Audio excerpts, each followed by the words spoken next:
Why does it feel like when progress is made, Nintendo does something to take us back 3 steps? The Nintendo Switch is now region-free, enabling you to play games from all over the world. Great. But in order to use voice chat, you have to implement peripherals or use a fucking smartphone externally to do so. In less than 1 year, the Nintendo Switch is looking to outsell the Wii U, which had been up for 4 to 5 years.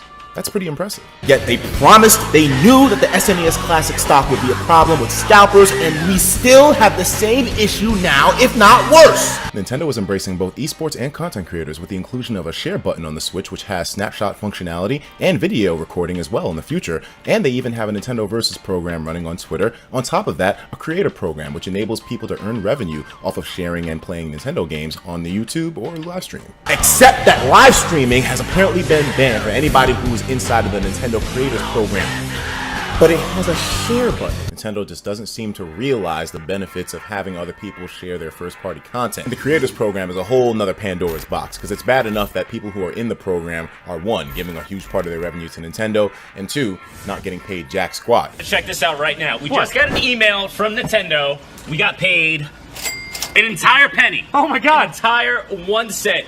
You're reading this, right? I am. Nintendo of America Incorporated has sent you, us 1 cent. We did it. We did it. Oh my god. All right. Yes. Now granted, this live stream ban doesn't count for every single Nintendo game, only first-party titles, but there's kind of a big one that's on the horizon coming out this month, so you're probably better off leaving the program or never signing up in the first place. Does this affect me at all?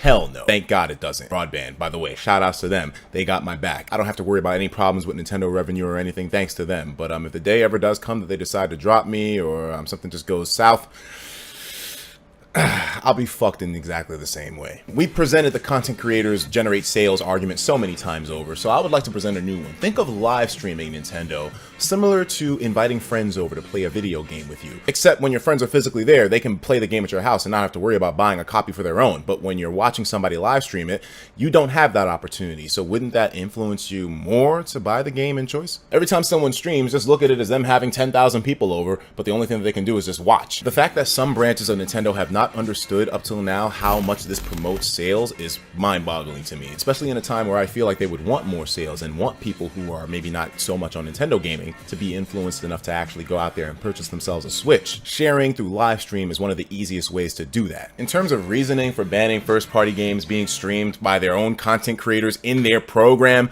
the only one that I can honestly think of is them just not being able to take advantage of all the revenue that it generates. Do you guys really want to keep track of the donations that people receive during streams as well, too? You want to cut of that as well, Nintendo? That is a big leap to make, but it makes you wonder where the future of this thing is going to go. What will happen in a year or two from now? Is there going to be a straight up outright ban of any kind of content from Nintendo's first party games on YouTube or Twitch?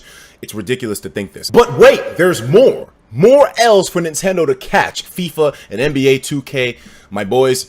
This is going to infuriate you if you're new to this information. You cannot play online modes with friends in the Switch versions of these games, but on other consoles like the Xbox and PS4, that's not even a question. What in God's name was the decision making behind this? A fucking fundamental feature that everyone's been using for years in online gaming to simply play with people on their friends list. The fact that the feature is not included on the Switch version is insulting. I would demand a full refund by calling up Nintendo or emailing EA or fucking calling up 2K or whatever and getting my fucking money back. How dare you? I don't mean to sound so entitled and self-righteous, but this is something that hurts me, not even as a sports fan, but just as a Switch console owner. And shame on Nintendo for not actually keeping these guys in check over there either. When they presented a game that doesn't have a fundamental feature like that, which is on every single other console with no logical reason to be omitted from the Switch version, they should have stopped them cold in their tracks and said, you're not putting a popular sports game on our brand without having the ability to play online with friends. One of the companies responded to the whole thing and said, well, you can still play locally when you're right next to each other. That's a good alternative. I swear. So if you're going to treat it as such a nonchalant thing, then why don't you put out an update on the PS4 and Xbox One versions of the game that remove the ability to play online with your friends list? Then let's see how those communities react to it. Not to mention the games were already buggy as fuck when they came out as is. We're on a constant teeter-totter with Nintendo in terms of the L's and the W's. Some of these some of these dumb moves that they've made have just knocked them down in so many ways. And I hope to God that 2018 is just a more cleaned up year. They need to have this stuff addressed. They need people to rise up, to speak their discomfort with these decisions, and to let them know their grievances, because otherwise they'll think that this shit is okay. I mean, with all this back and forth news of the Nintendo Switch, man, the best thing to come out of it was the fact that we have a porn now, which is done from the ARMS character Twintel, even though I don't really like her too much, but I mean, that's just because I was devoted to Min until I dropped the game in 2 days after it came out. Twintel. Hey man, I ain't gonna lie, that shit is hot. That shit was a hot scene. I ain't linking to it though. You ain't gonna link no porn on my channel, man, but I'm just saying, man. I don't even know if this counts as Nintendo's win. This might be thanks to Bang Bros. You get you an Oculus, man, you're gonna be seeing Twintel from all angles, baby. My nigga, she'll put them arms to work, if you know what I mean. Oh god. Even myself, as a dedicated Nintendo fanboy, needs to point out that they caught a L within this week.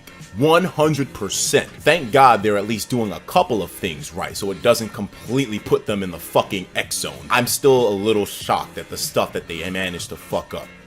Hopefully that doesn't happen again. God damn, bro. I know they say you win some and you lose some, but those are some big ones. Oh, you're still here?